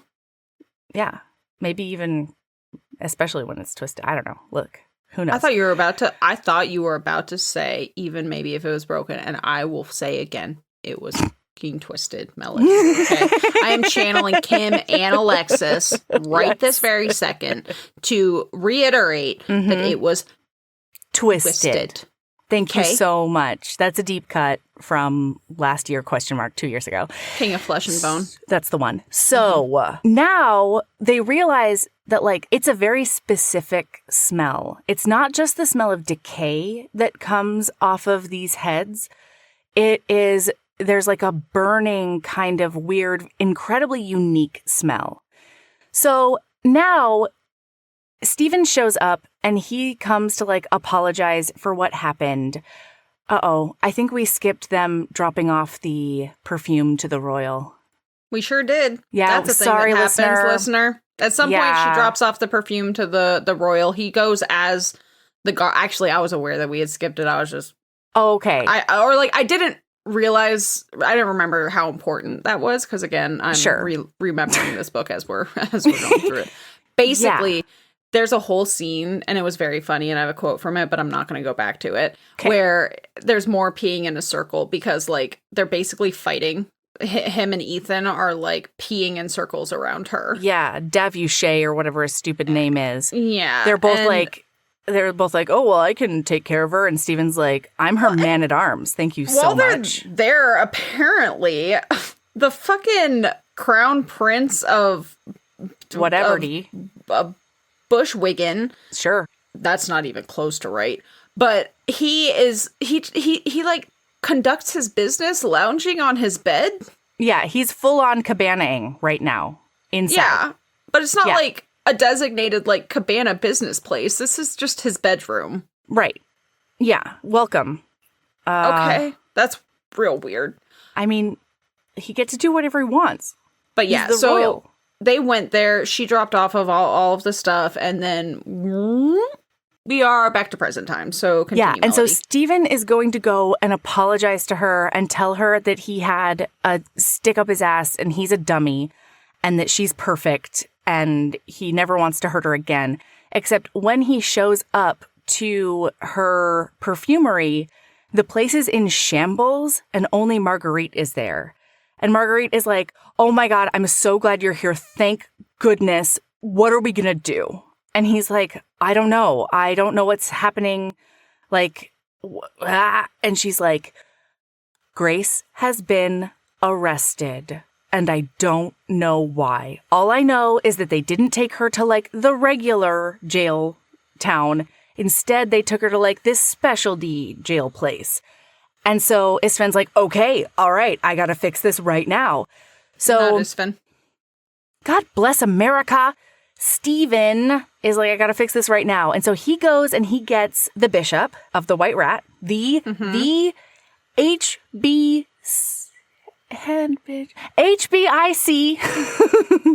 of the whole White Rat Temple in this city. And they show up and Grace has been arrested.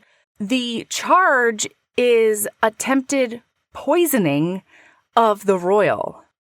And then we have some fucked up stuff that made me so mad because this is just something that happens in our world all the time, where one of the teat suckers brought a confession into her that was already written out and was like, all right, you signed this. And he's surprised because she can read. Oh. Because a lot of people can't read, and she reads it, and it's her it's a confession. Yeah. And he's like, and he says things will go so much faster and easier if you just sign this. And then she reads it, and it's her basically signing her death sentence. Correct. For killing the crown prince. And she's like, I'm not signing that, buddy. That's not true. And he's like, no, you really got to. And then one of the city guards is like, hey, man, you get to present it to her. You don't get to badger her into signing it. Thank you so much. I will escort you out now, teat sucker. So then the bishop and Stephen show up, and he comes into the room, and she's like, oh my gosh, I can't believe you're here. Does she hug him? I feel like she does. And he's like, I came to apologize, and I found out that you were arrested. And so we're going to figure this out. And the bishop is like, all right, the Temple of the White Rat is going to defend you. Period. The end. And we'll figure it out from there. Listener, we meet Zale, and I am obsessed with Zale. Zale is some flavor of non-binary property lawyer who is going ahead and doing this because normally the criminal lawyer, like the normal criminal lawyer, is off doing criminal lawyering somewhere else. And Zale is so cool and so fun. Silver-haired. And just beautiful in every way, inside and out. Yeah. And it's flagellation wonderful. Central, listener. Okay. Yeah, for Sabrina over there. Saint Sabrina isn't looking so saintly. I am looking plenty saintly. Thoughts are not a crime, Melody. Okay.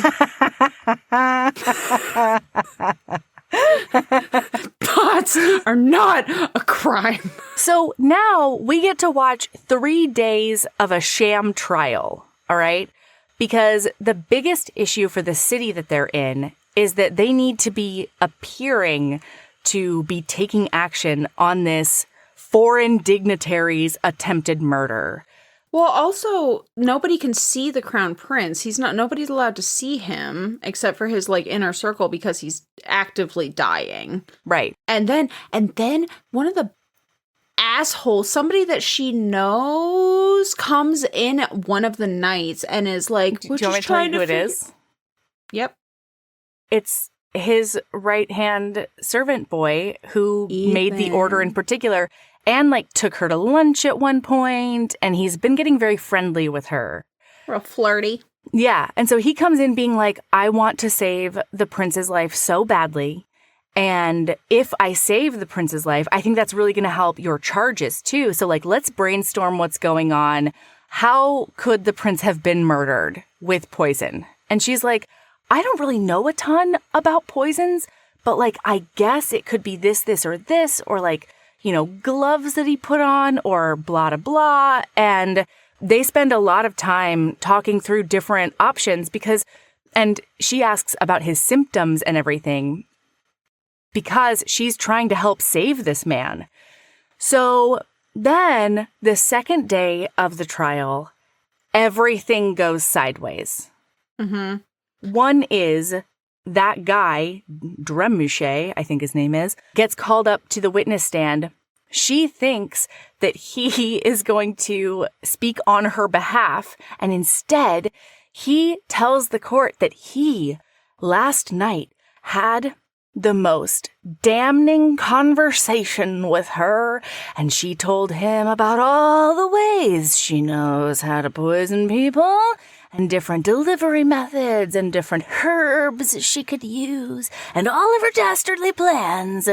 And so obviously she's guilty. And she's like, that is not the correct characterization of our conversation.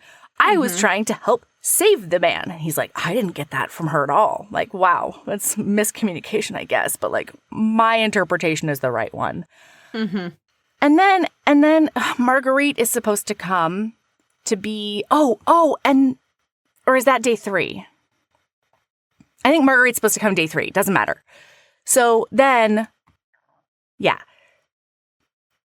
Look, it might be the same. We're going to treat it like the same day. Doesn't matter. Yeah. Doesn't matter. So then Marguerite is supposed to show up, and instead there is a surprise witness. And it is her capital H husband. Not ex-husband, okay? Because she never filed any formal paperwork. She just walked 3 days in the snow with a civet tied to her gullet in order to escape this man, okay?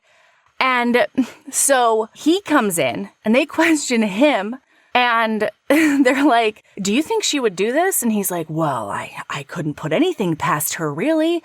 It's like, I don't even know her after she ran away. And we watch her have this like sensory memory of a few different times in their relationship. Oh my God, we did not talk about this, and this is hugely important. Okay. Like a week ago, somebody broke into her perfumery, though, and they stole all of her journals. And so now she doesn't have her journals for perfuming anymore. She doesn't have all of her recipes and years of trial and error.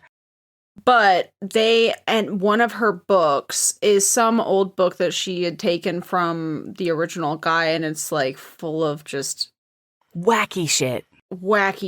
But one of the things is that it's full of quote unquote poison recipes. Right. And they stole this book, and so now this is their proof that she is. Yes. And like, boy, that's tough. That's rough. That's doesn't look good, boy. I would say. Well, not to mention that perfumers in this time and place have the reputation of being excellent poisoners. So anyway, the husband comes and she has this memory because they had a really bad relationship and he definitely used her for her talent and then made her feel incredibly small and held her back because he is actually incredibly small. And he cheated on her all the time, and he tried, and he was terrible in bed. And then he blamed her for being terrible in bed instead of, like, you know, trying to figure out different ways to please her body. He just said, your body is broken because I'm an excellent lover, and you're the worst. So she's always thought she was bad at sex. And she's, like, never had an orgasm with a partner, and it's a whole deal, right? So he gives this testimony against her that's like, yeah, she was always so paranoid, thinking I was cheating on her. And she's like, 'cause you were, she says out loud in the courtroom. And he's like, you see what I'm saying here? And then Stephen sees red, the battle tide rises, and he's like, people were screaming. Yeah. Before that happens, though, of note, Stephen has witnessed.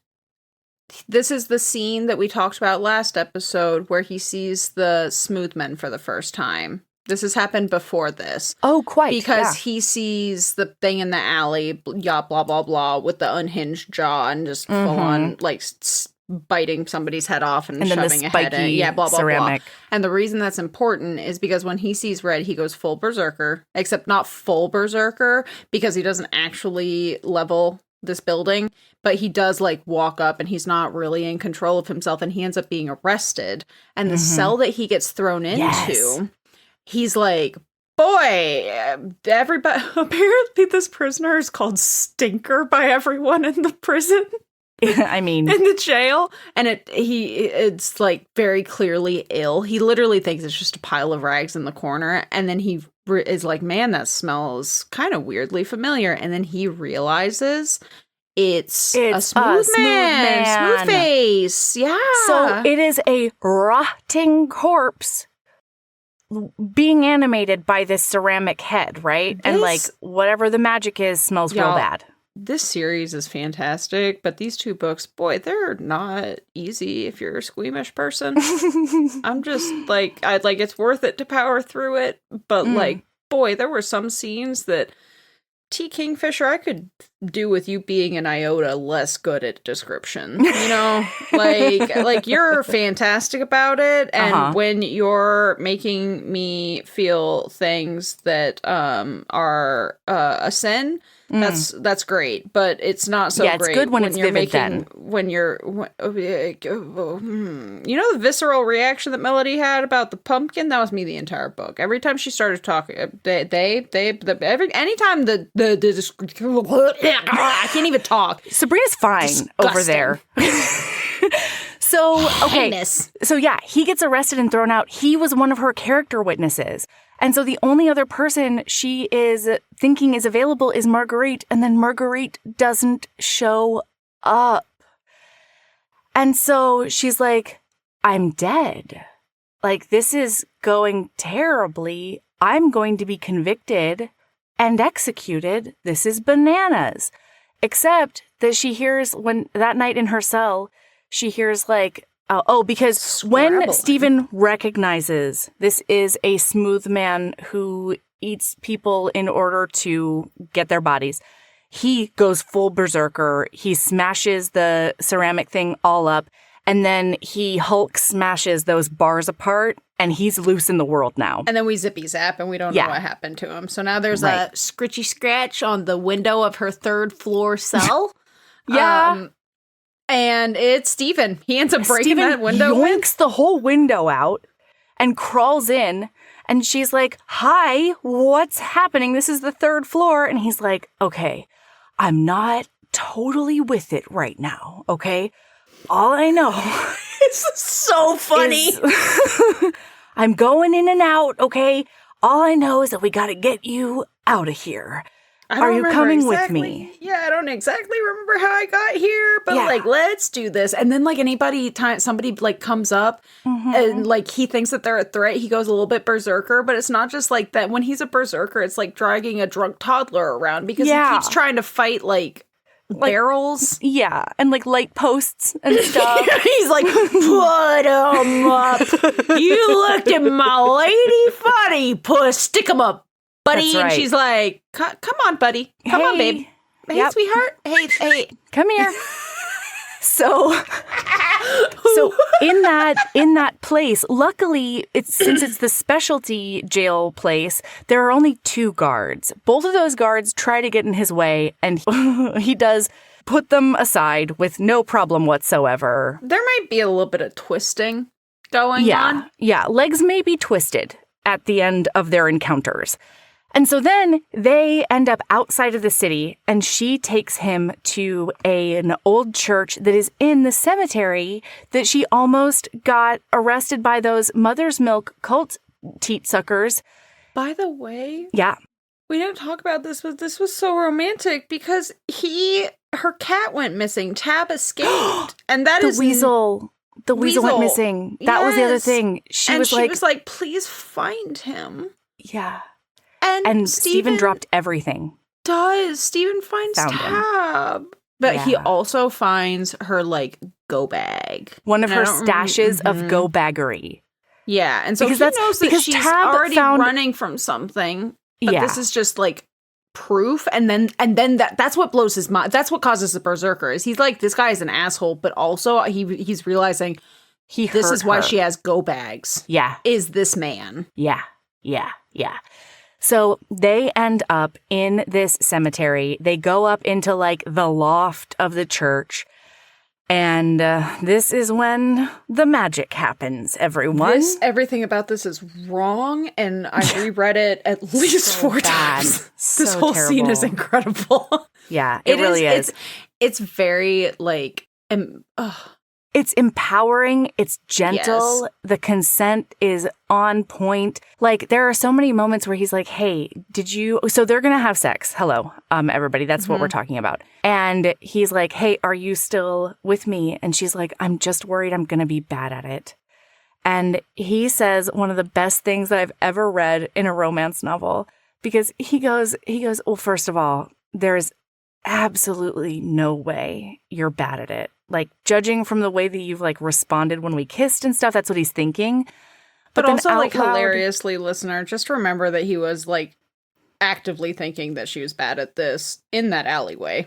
He was like, wow, she's bad at this. Wow, she doesn't do humping and porn star noise as well.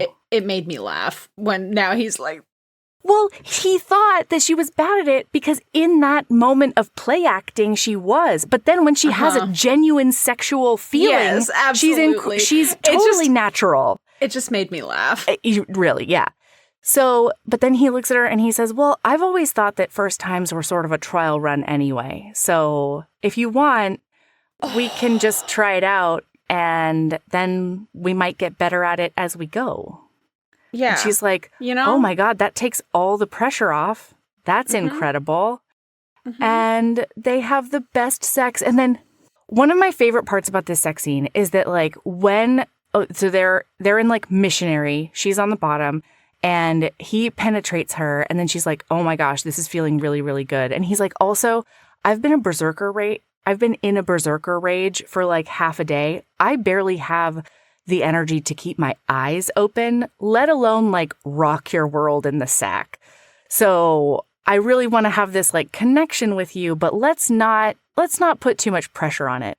And so as he's penetrating her, he looks at her and he says, touch yourself. Come on, I need you to get there. I want you to come for me. So touch yourself. And she thinks to herself, oh my God, my ex-husband never. Well, so first of all, sorry, everybody. I'm such a mess right now. So. Yep. Melody is the mess in this relationship right now. Damn it. Melody is the one here who's a hot mess. We're rewinding again. So after they have this conversation about like, let's not put too much pressure on it. We'll just use this as a trial run. He like goes to kiss down her body and do some oral on her.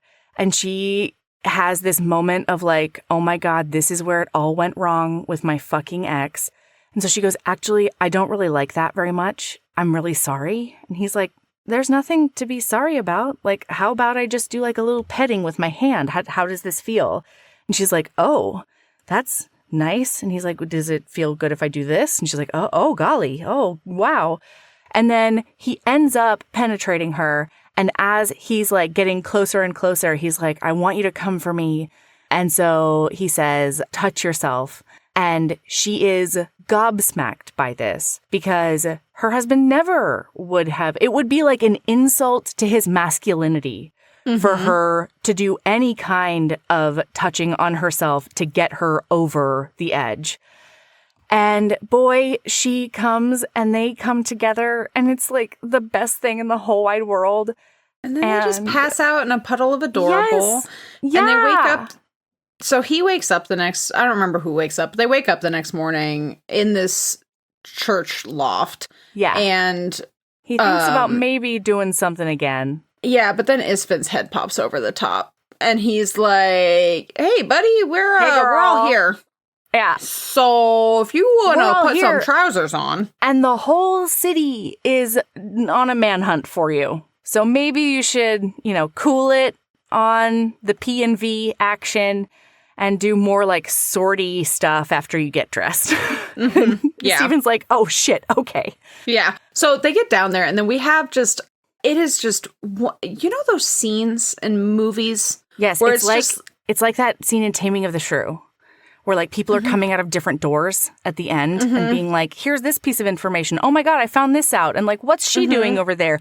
That is this end scene because the Paladins are all there and they're like, well, you're one of us. We're going to burn it down.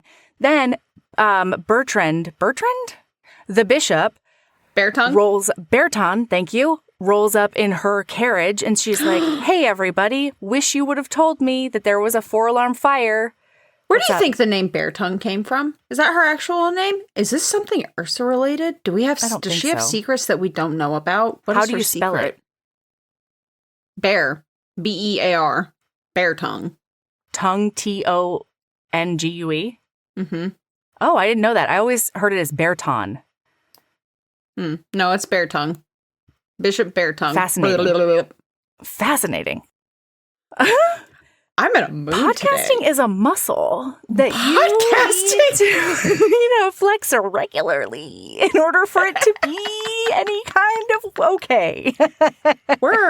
You know what? We are having a ride tonight. And We are. That's okay. We're going on a ride.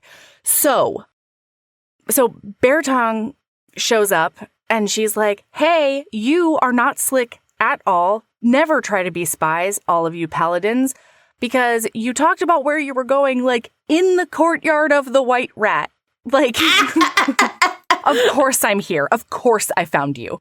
Yeah. So she's like, all right, we're going to keep you protected. But then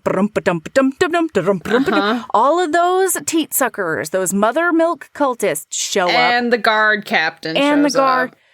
And like a member of the court or whatever. And they're and he's like, get her. We're going to execute her right now.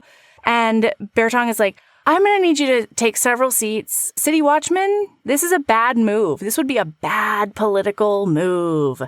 And then,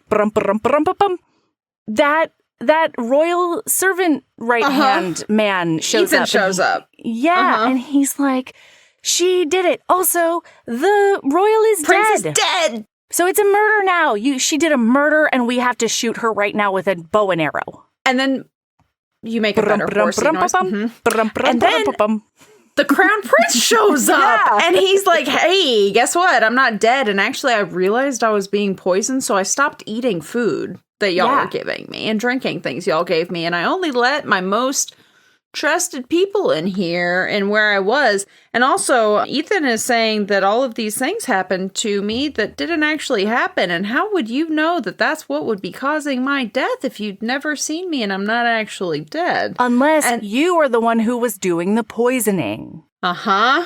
And so, oh boy, it is over now. They arrest that guy. Ethan, he tries to do the cyanide thing, but it ends up not working. Crown Prince stops it and takes him into custody.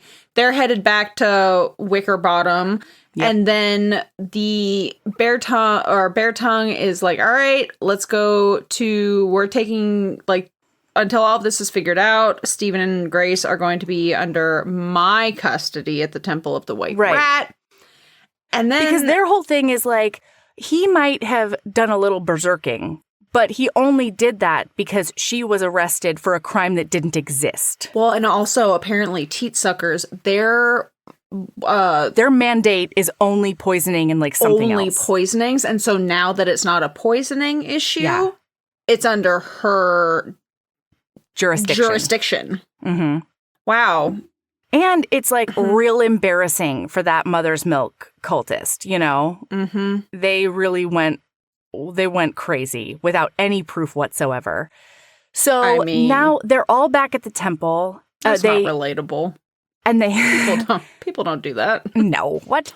And then they take Grace home, and he is ready to fall on the sword. He's in Bishop Bear Tongue's office, and he's like, you can lock me away. You can murder me. I went off the handle. I proved everyone right about berserkers, and I'm ashamed, and I should be punished.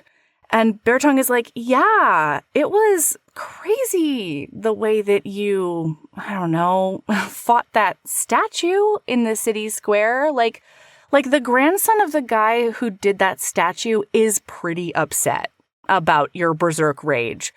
But other than that, that's pretty much the only damage you did. Mm-hmm. And he's like, wait, nobody's dead? And she's like, no, there's like some, fairly mild injuries on the guards. But again, they were essentially participating in a false imprisonment of her. And so I don't think anybody's going to be really mad about this. And you need to be easier on yourself and all of your fellow paladins of the Saint of Steel, because even without the god controlling your berserk rage, you always stopped before anyone was, maimed. Hurt. Yeah. Mm-hmm. And no one was killed. So she's like, I think you're not actually a bad guy. Yeah. Shockingly.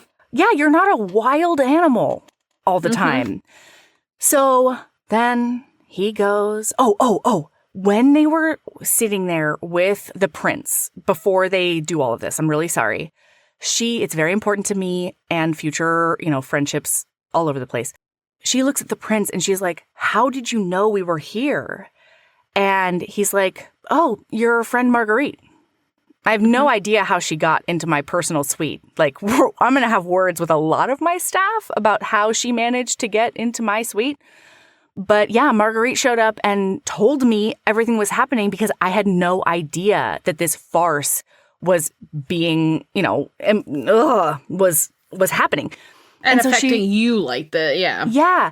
And so she has been thinking that Marguerite just abandoned her and cut bait and left her hanging out to dry. And she's like, oh my God, no. Marguerite was doing everything she could to save me. And that's going to be really important because Marguerite's going to disappear for like 4 years or something crazy. Oh my God. Okay. Yeah. So then Stephen shows up at Grace's house and he's like, hey, I'm wondering if maybe you might want to like part-time date a paladin, Hang on. Please hold. Okay. Yeah.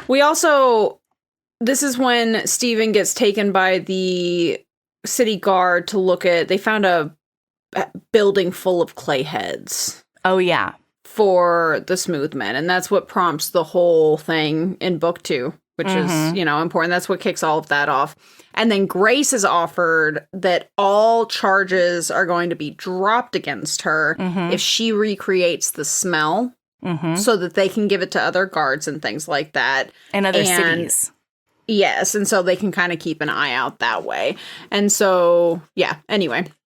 So, but when they get back to her house, Marguerite's gone. And there's a note. Oh, Marguerite my God. cleaned everything up. Marguerite left a note and a deed to the building and is like, hey, guess what? I'm not actually Marguerite. And this is yours now. And I'll see you later, kid. Glad everything worked out. Again. And then Philip, her asshole husband, shows up like a not sweet weasel. Sure. And Stephen, he lets her stand up for herself, but he just also stands there very stoically, looking menacing, making sure she knows that he is there to support her if she needs it, but he knows that she can handle her own business on her own if she would like to. And she dresses Philip down. God, that's sexy. It's so hot.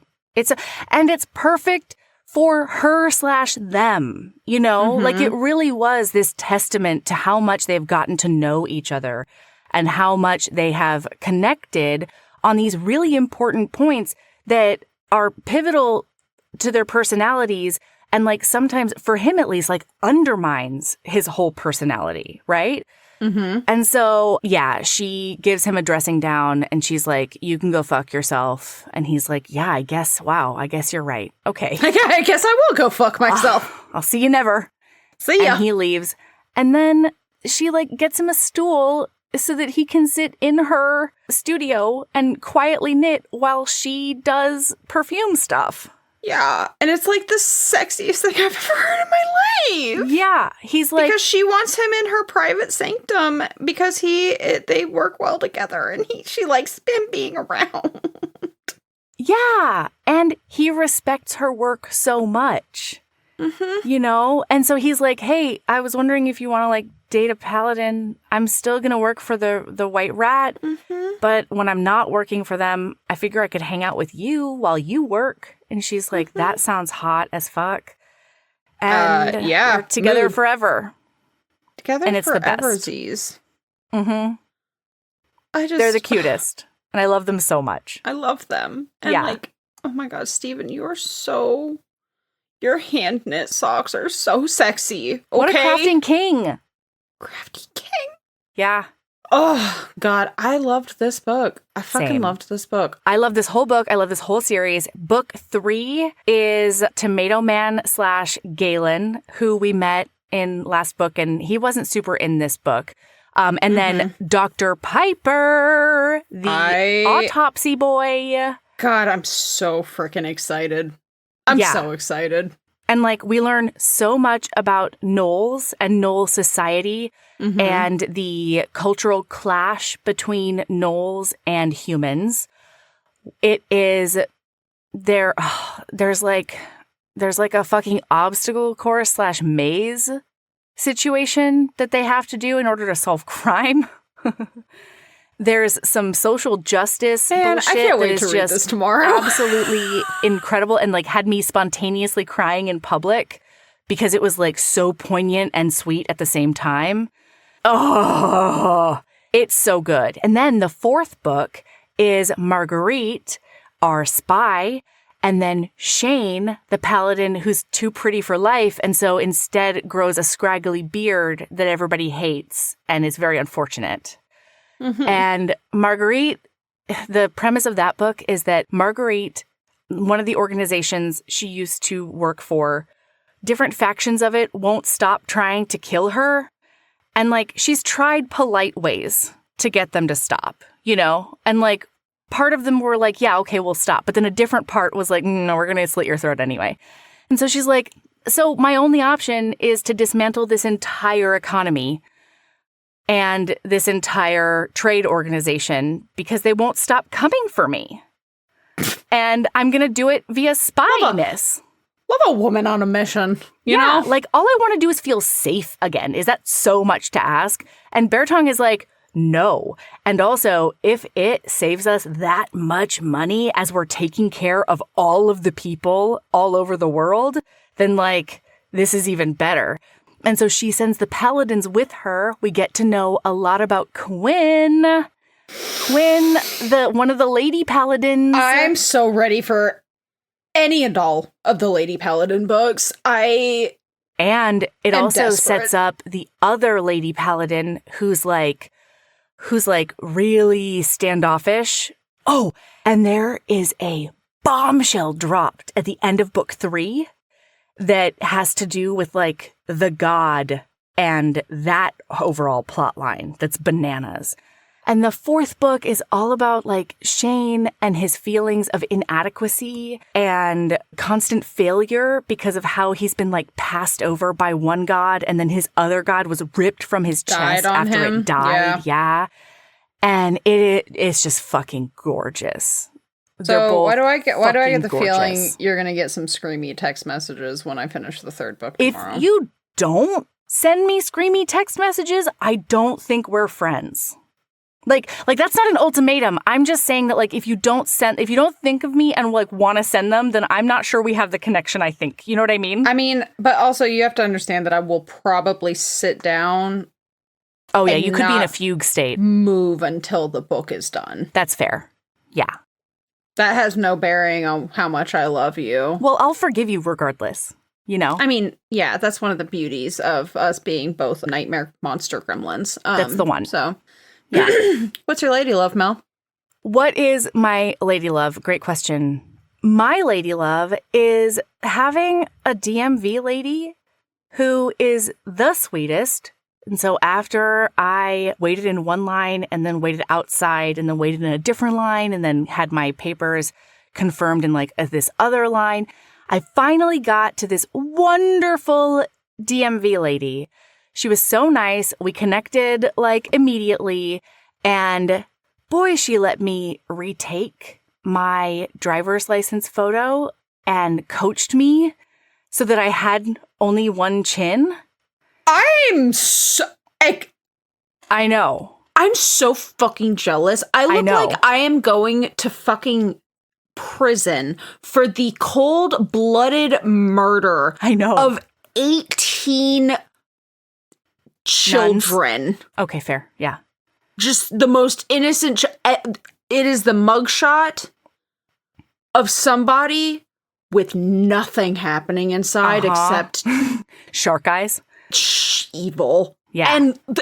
And like never once. I know. And the crazy thing was I didn't even ask her because I thought it was a foregone conclusion. You get one shot at this and then it's over, you know? Yeah. And so when I came back up, she was like going to show it to me and she showed it to me and I was like, oh, there are so many chins. And she goes, oh, do you want to retake it? And I was like, what? What? Okay. And so I went back there and she was like, okay, my daughter said that like you need to do this thing with your head and like put your tongue in this position and then you'll have less chins. And I was like, what? Wait. And she retook my picture. You had to do something with your tongue? Yeah, if you like basically glue your whole tongue to the roof of your mouth, it pulls your throat up a little bit right there. And so if you do that and then stick your head forward a little bit, they can't tell because it's only a 2D photo, you know what I mean? And so you can't tell that your head is forward. You just get a very sleek jawline. I keep doing the thing. I can see the tongue thing now. I'm watching myself in my video just sitting here tonguing the top of my mouth like a weirdo. And you can see it like tightens up your neck too. Mm-hmm. Yeah, I know. So having a DMV lady who coaches you into one solitary beautiful chin is my lady love. I'm having too much fun with this. I'm not even paying attention to you. I'm looking at myself, tongue doing things. Doing tongue stuff? All right, Sabrina, what's your lady love? My lady love, actually, shockingly, even after taking a 30-minute bitch session with you before starting recording, I actually have a lot of lady loves right now. Oh, yay! I think that I honestly don't even know which one to pick. Ooh. I think I'm going to go with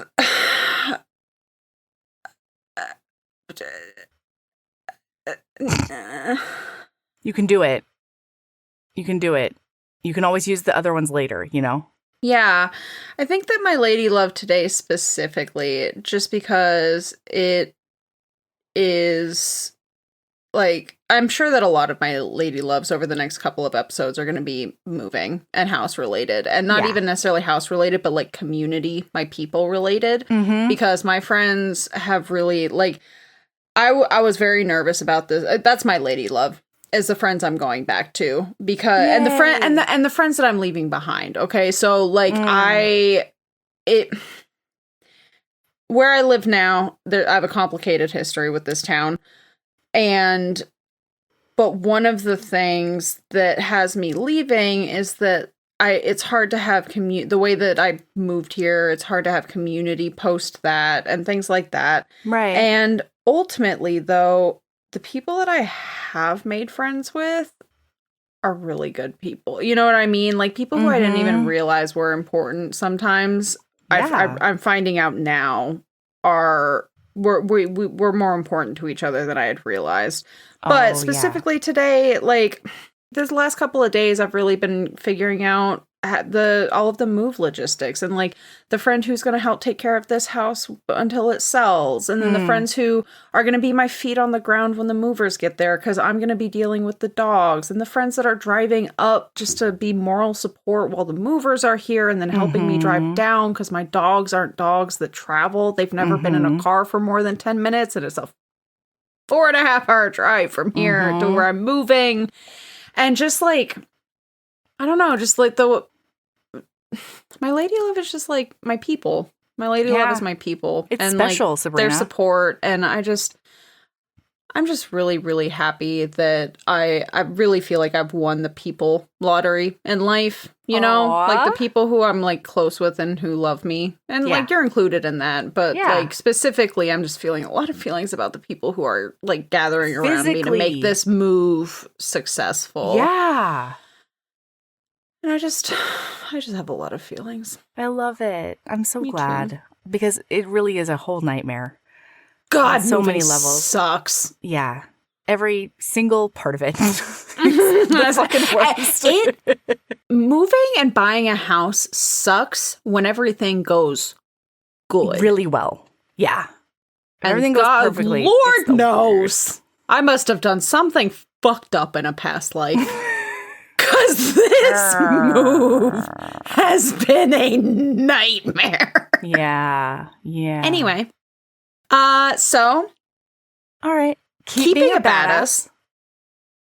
Love yourself as much as you love a hand-knit sock, a functional present made with love. That makes you cozy.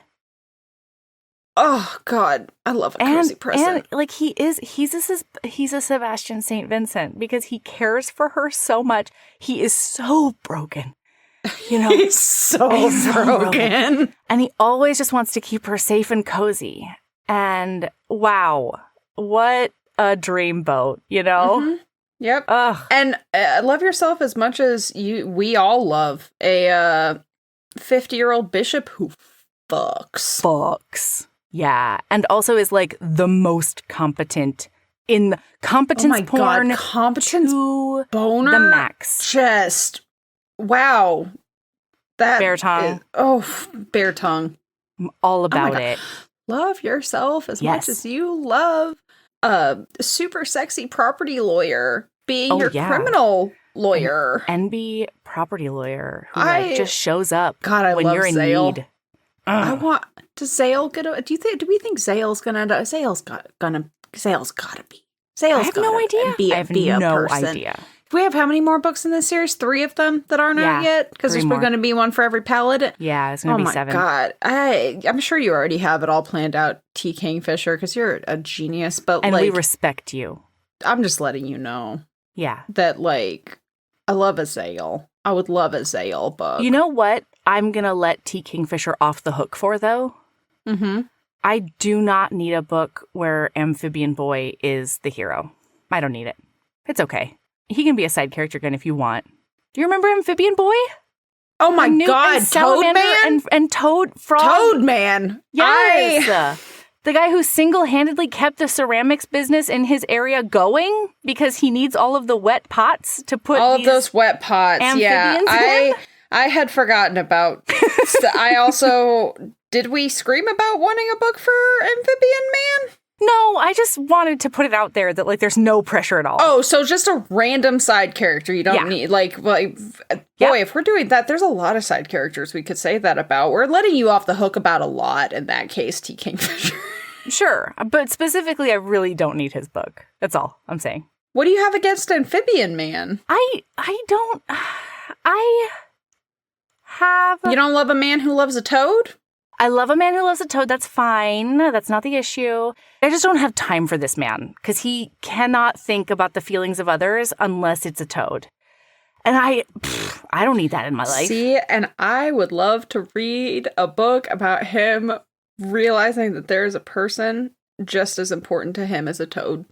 You know, I'm sure T. Kingfisher could write it. I'm just saying I'm not screaming from the rooftops for it. Oh, no, I'm not screaming from the rooftops for it, but I will scream from the rooftops about a Zale. Yeah. Yeah, okay. Keep being a badass and love yourself as much as you love... Going the fuck to sleep immediately. Yeah, and crashing right now. Okay, bye. Goodbye.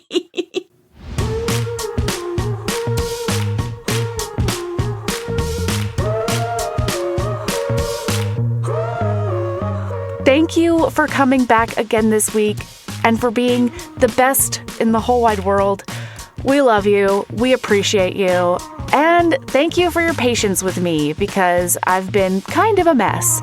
Next week, we're going to be back with The Best Man by Kristen Higgins. So, see you next week.